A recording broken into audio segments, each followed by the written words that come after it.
संत कबीर चौक सत्तौर। हाय हाय के योगे लई हाजीपुरा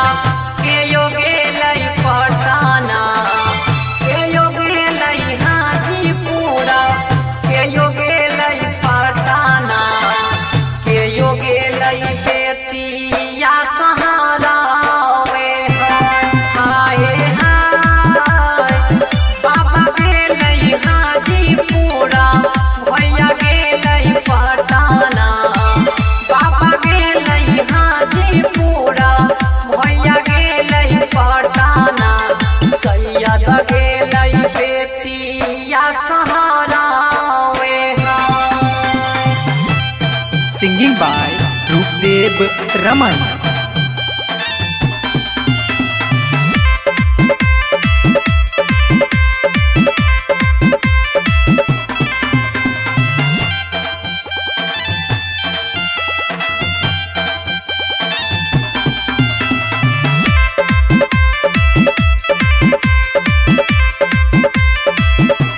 हाय हाय के यो लैलक सुगा साड़ी के यो लैलक कांगना के यो लैलक सुगा साड़ी के यो लैलक कांगना के यो लैलक सीरा के सिंदूरा वे हाय हाय बाबा लैलक सुगा साड़ी भैया लैलक कांगना बाबा लैलक सुगा साड़ी भैया लैलक कांगना सैयद लैलक सीरा के सिंदूरा वे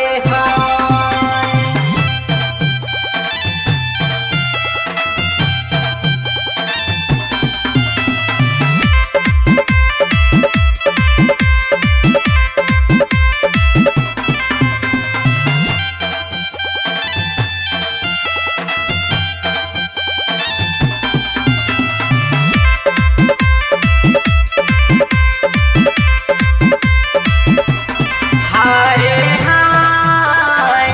के यो पिन्हतई सुगा साड़ी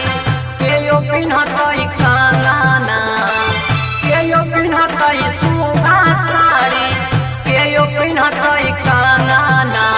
के यो लेतई सीरा के सिंदूरा वे हाय हाय अम्मा पिन्हतई सुगा साड़ी बहिनी पिन्हतई कांगना अम्मा पिन्हतई सुगा साड़ी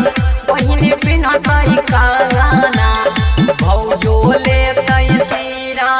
के सिंदूरा वे मां श्यामा रिकॉर्डिंग स्टूडियो संत कबीर चौक सत्तौर।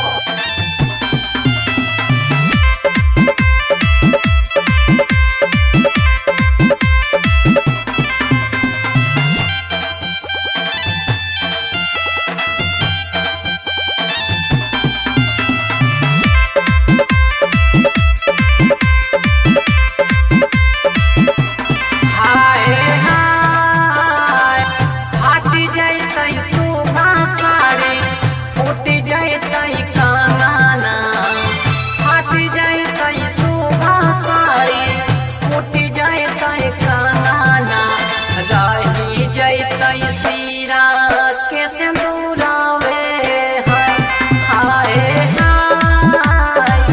लिखने छै देवकी सरवन अपने से मरसिया रूप देवाला माना गावे मरसिया मिल के दिहे सावा कोया से सावे मां श्यामा रिकॉर्डिंग स्टूडियो संत कबीर चौक सत्तौर।